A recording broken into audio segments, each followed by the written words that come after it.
aujourd'hui pour une nouvelle vidéo, un nouveau vlog. J'espère que vous allez bien et aujourd'hui j'ouvre le vlog. On est mardi, il est 17h30 passé. J'ai chaud, j'ai super chaud. Du coup c'est aussi pour ça que j'hésitais à tourner un vlog puisque je fais pas grand chose. Voilà, parce que le moindre mouvement qu'on fait, on est KO par cette chaleur et du coup j'hésitais à refaire une vidéo une semaine, un livre, mais clairement je m'installe pas à mon bureau pour colorier tellement j'ai chaud. Je suis plutôt dans le canapé avec un ventilo et un bouquin. Donc finalement ça sera un vlog et je reporte la vidéo du colo un peu plus tard. Et on va commencer par la lecture. Donc j'ai terminé The Gilded Cage, donc le tome 2 de Prison Heller. Et comment vous dire, j'ai trop envie de lire le troisième. Voilà. Je suis dégoûtée qu'il ne soit pas sorti en français. D'ailleurs, n'hésitez pas à me dire si vous savez quand sort le tome 3 version française, puisque je n'ai pas trouvé d'infos. Et j'ai trop envie de savoir la suite. Je suis tellement dégoûtée de la fin que voilà, je veux savoir ce qui va se passer. Et voilà, mais j'ai adoré le livre. L'histoire est un peu plus lente que dans le premier. Dans le sens où on a l'impression que ça tourne un petit peu en rond, mais il y a toujours des rebondissements qui font que c'est assez fluide tout de même. Je suis un petit peu aussi déçue de ne pas retrouver le personnage de Kiva, qui dans le premier tome est quelqu'un de plutôt déterminé, de fort dans sa tête mentalement. Là, on retrouve une Kiva un peu plus naïve et tout au long du livre, elle se bat entre son cœur et sa raison. Du coup, c'est très compliqué et ça fait un personnage voilà, très indécis. Et c'est aussi pour ça, pour moi, que j'ai trouvé que la partie était assez longue. Le fait qu'elle prenne jamais de décision, voilà, c'est fatigant. Moi, je suis quelqu'un qui aime bien trancher tout de suite. Du coup, ce côté-là, mais voilà, ça ne change rien au personnage que j'adore. J'adore Kiva, j'adore Jaren. Voilà, j'adore tous les personnages. Là, il y a de nouveaux personnages du coup qui rentrent en scène, puisque là, ça ne se passe plus dans la prison, mais en dehors de la prison. Et voilà, autant vous dire que j'ai trop hâte que la version française sort. Dès que je le vois, je l'achète direct parce que là, je suis restée sur ma faim parce que je veux savoir ce qui se passe. Voilà, je veux savoir absolument la suite. Donc voilà. Ensuite, on continue dans les bouquins. J'ai craqué pour 2 nouveaux livres et j'ai pris Captive. J'avais vu passer vite fait sur certaines chaînes. Et j'avais déjà lu le résumé qui m'intéressait bien. Donc du coup, je me suis dit pourquoi pas. J'ai vu aussi c'était une saga. Donc là, c'est de Sarah Rivens. Et ça parle beaucoup de réseaux criminels. Voilà. Donc je ne vais pas vous lire le résumé parce que ça va être un peu trop long. Mais si vous connaissez, n'hésitez pas à me donner votre avis sur celui-ci. Puisque ça ne va pas être ma prochaine lecture. Je suis aussi tombée sur Perfect Match et j'ai vu sur une chaîne, mais je me rappelle plus laquelle, et elle décrivait bien le livre, donc je me suis dit pourquoi pas. Quand je suis tombée dessus, je dis bon, je vais prendre ça, et je pense que ça va être ma prochaine lecture pour me défaire un peu de Prison Heller qui m'a laissé un peu énervée parce que voilà, on a envie de donner des baffes aux personnages. Bref, donc on va partir sur un roman un peu plus dans l'amour, là, puisque c'est l'amour scientifique. Voilà, c'est la science qui fait les couples. Donc voilà. Donc je vais lire ça le prochain, donc The Perfect Match. Et puis voilà pour les nouveautés. En ce qui concerne le colo, du coup, je n'ai pas fait plus depuis le dernier vlog que je vous ai posté. Et je ne sais pas si j'en ferai davantage cette semaine. D'ailleurs, je me demande même si je vais reprendre mon fil rouge. Je pense que cette semaine, je ne le ferai pas non plus. Voilà, les semaines, les journées passent beaucoup trop vite. Et comme je vous l'ai dit, avec la chaleur qui rend KO, j'ai pas envie de prendre mes crayons pour le moment. Là, il fait vraiment plus chaud que la semaine dernière. Donc voilà. Donc ce sera tout pour le premier rush. Je vais aller bouquiner un petit peu là avant d'aller faire à manger et aller faire une douche pour me rafraîchir. Et je vous retrouve donc un peu plus tard avec le livre au colo. Mais pour l'instant, j'ai plutôt envie de lire. Donc voilà.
vous retrouve, on est mercredi après-midi et donc je vous retrouve dans le canapé, je suis en pleine lecture, donc aujourd'hui j'aurais fait que ça.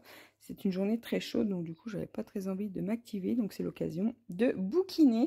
Et là du coup j'en suis rendue à un peu plus de la moitié du livre, donc j'avais envie de vous faire un petit retour.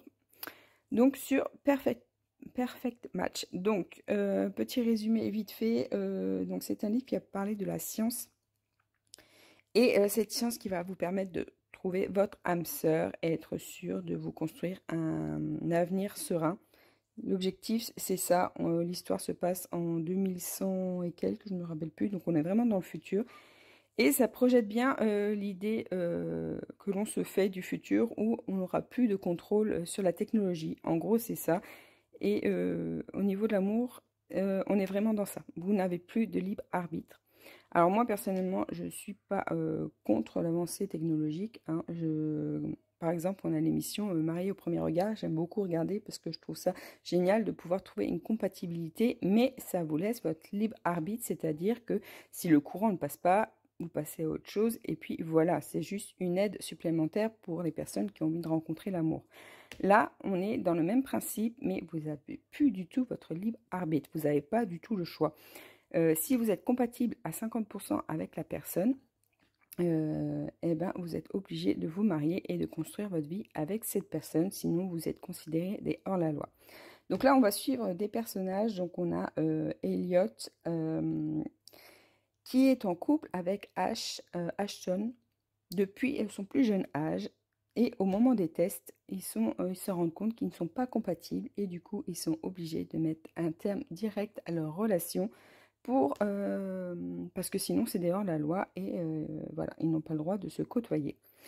Le complexe de cette histoire, c'est que elle va être compatible à 98%, à plus de 98% avec le frère de Ashton, donc Isaac, et elle va être obligée de se marier quasi sur le champ puisqu'elle a que 1 mois pour se marier, puisque leur taux de compatibilité est élevé, donc ils vont être au centre de l'attention pour faire avancer l'algorithme, donc c'est l'algorithme qui gère tout ça, pour montrer donc l'efficacité de cet algorithme, que c'est véridique, que ça marche vraiment.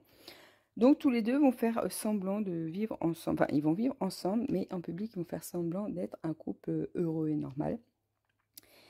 Et donc voilà, donc l'histoire est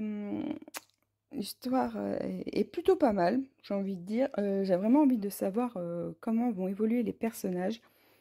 C'est intriguant, mais on est quand même assez long. C'est un peu je t'aime moi non plus entre les deux. Entre elle qui veut récupérer son ex-petite amie, mais elle n'a pas le droit. Et puis son ex-petite amie, elle n'est pas sûre qu'il ait vraiment envie, parce qu'un coup il veut, un coup il veut pas. Donc c'est très complexe, mais moi j'aime beaucoup la relation entre elle et son mari. Du coup, ils ont l'air d'avoir, je suis qu'au milieu du livre, donc j'ai pas tous les éléments, mais ils ont l'air d'avoir un passé qu'on ne sait pas encore, mais on sent qu'il y a quelque chose entre les deux. Voilà, donc le je t'aime moi non plus, j'ai envie de savoir comment ça va finir. Donc pour l'instant j'aime plutôt bien. Voilà mon petit retour du jour. Donc je vais poursuivre un peu ma lecture et je vous en parlerai plus quand j'aurai fini, si je craque pour le suivant. Je vous retrouve, on est jeudi soir, il est presque minuit et je vous fais un peu le point sur mes lectures. Donc ça y est, j'ai terminé The Perfect Match. Donc je l'ai fini hier, je vous ai fait un bref résumé quand j'en étais rendue à un peu plus de la moitié. Et donc j'aime beaucoup, voilà, j'ai beaucoup aimé l'évolution des personnages.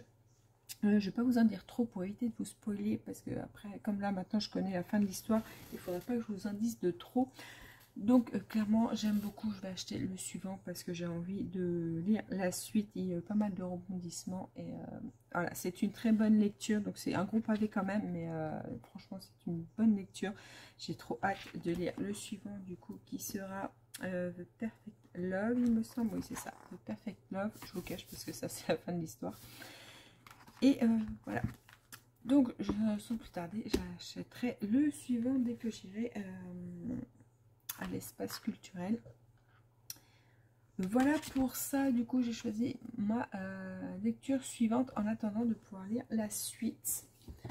Hop, donc mon choix s'est penché sur Captive. Voilà, je vous en ai parlé brièvement au début de ce vlog, il me semble d'ailleurs. Donc c'est sur les réseaux criminels. Voilà. Donc je vais commencer, peut-être pas ce soir, mais peut-être demain.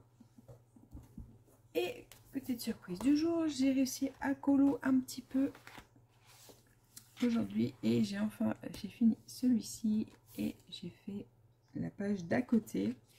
Donc là je viens juste de finir. Et du coup je me suis dit que ce serait pas mal de vous faire une petite séquence avant d'aller me coucher.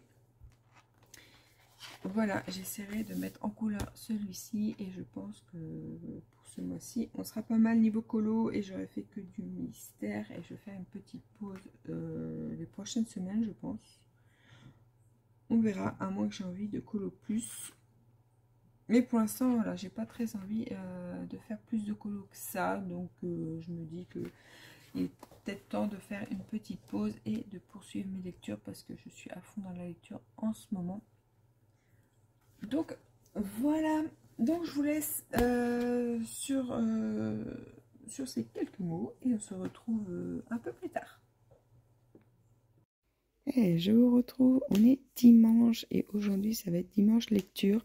On était de cousinade hier, du coup on s'est couché super tard, donc je me suis levée super tard, donc ça va être chill aujourd'hui. Et je vais poursuivre ma lecture, donc j'ai bien commencé Captive, donc je suis trop contente de cette lecture, j'aime beaucoup le début du livre. C'est une dark romance, donc c'est la première fois que je lis une dark romance et j'avoue que ça me plaît plutôt bien. J'en suis rendue au chapitre 12, donc je vais poursuivre ça tranquillement aujourd'hui et je vous ferai un retour un peu plus quand j'aurai avancé le livre ou fini, parce que voilà, aujourd'hui je suis pas trop apte à vous faire un résumé. Bref, donc j'aime beaucoup ce livre, je pense que je vais me faire la saga. Et j'ai remarqué aussi qu'il y avait un livre 1.5. Je ne sais pas trop qu'est-ce que ce genre de livre. J'ai entendu dire que c'était des livres avec des éléments nouveaux. Mais il y en a qui disent avant, après ou pendant. Donc si vous savez à quoi correspondent les livres qui mettent entre autres tomes, n'hésitez pas à me dire. Donc voilà, donc je vais clôturer ce vlog maintenant. Merci beaucoup d'avoir regardé la vidéo jusqu'au bout. Donc ça sera un petit vlog, mais comme j'ai pas fait beaucoup de colo, mais beaucoup plus de lecture, voilà, j'ai moins à vous montrer. Donc c'est pas grave, on prendra le colo un peu plus tard. Donc merci d'avoir regardé la vidéo jusqu'au bout. Bienvenue aux nouveaux abonnés, j'ai vu qu'on était plus nombreux. Donc merci beaucoup. Et comme d'habitude, n'oubliez pas de mettre un petit pouce ou un petit commentaire si vous avez envie et d'activer la petite cloche pour ne manquer aucune de mes vidéos. Et on se retrouve dans une prochaine vidéo. Ciao, ciao!